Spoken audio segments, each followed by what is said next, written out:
Thanks for joining us for our monthly Instagram live video. Today we're answering some of the most frequently asked questions on how to shop for an engagement ring as a couple. Have a question, ask yours in the comments as you listen, and we'll answer live. Okay, so here we go.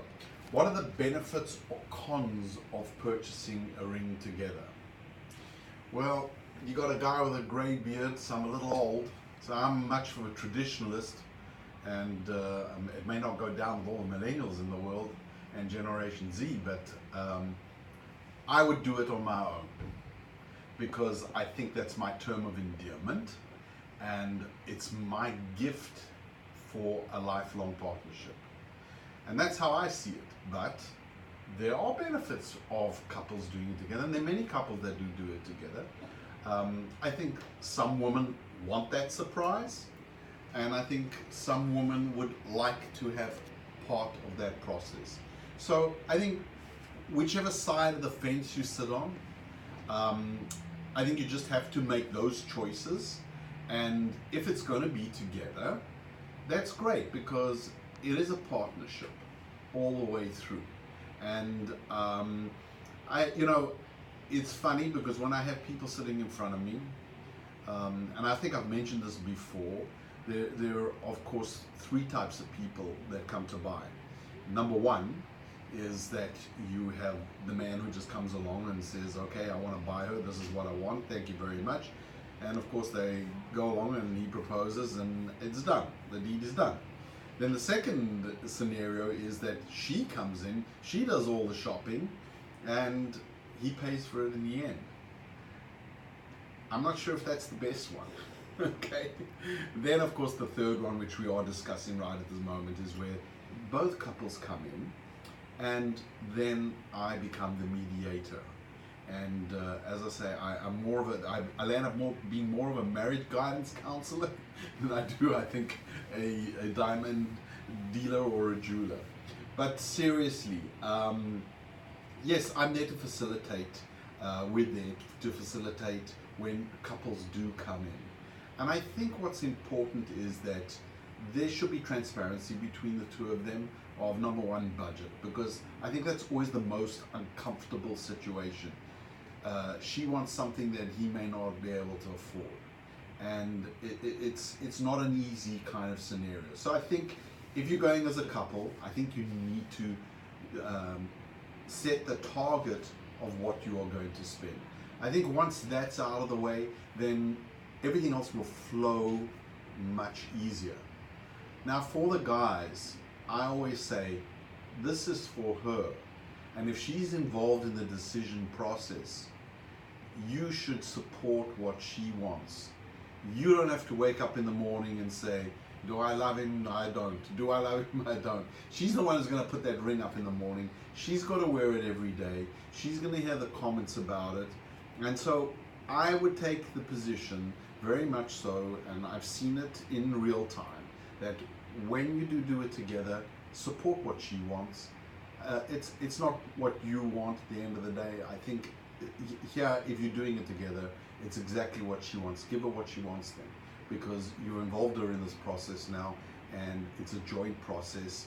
And yes, you can advise on maybe it should be bigger, maybe it should be smaller, maybe the ring's too detailed, maybe we should spend more money on the diamond, maybe we should spend more money on the ring and not worry so much about the diamond. So there are all those issues. So I really think that one needs to lay the cards out way ahead of time, and I think that that's it. So there's a second question which was presented as, where should a couple start in the buying process? And I think I answered that in the previous question, because a lot of these do of course run into each other. And the third question, I'm going to jump the gun here a little bit, and of course we'll elaborate, is what if we don't agree on the style of the ring? Now, the process to start going together is, as I said, budget. I think that's number one. I think you should look at pictures together and decide what styles, or see what styles she likes. It's about her, it's not about us, guys. All right? Otherwise, she should buy the ring and we should wear it. But I don't think that's going to go down very well. So really, see what she likes, see where she's leaning towards. I think that's really, really important. That way, when it comes to a situation, well, what if we don't agree on the style of the ring? It's not about him, it's about her. You gotta support her in what she wants. And I think that's something that you as a couple have to communicate well ahead of time, and don't do it at the counter or in front of me, for example, or in front of the counter, as I said, but you could do it in your living room, very much so in front of the computer, and decide on those things. I think that's really important. I think if you've really set up those parameters, things will flow so much easier. So I'm just going to repeat it again. Budget, okay? Type of ring, agree on the style, and let her have her freedom in what she wants within that designated budget. I think if you follow that, I think the process will become so much easier. Okay, now for the fourth question that I can see. How can I still be surprised if I help pick out my ring? Will it ruin the moment? Absolutely not, because I think it's timing here is the key. You may agree on what you want together, and I think once that has been established, I think if she wants to be surprised, then she needs to disappear from this process thereon, because it will be shrouded in the secrecy that it is. She won't know when it's going to happen, and if you guys are smart enough, it can be, I think, a very, very wonderful surprise. And I think, like I always say to most of my customers, we want those tears of joy when the question actually pops and when that ring comes out. And I think that's what we have to focus for.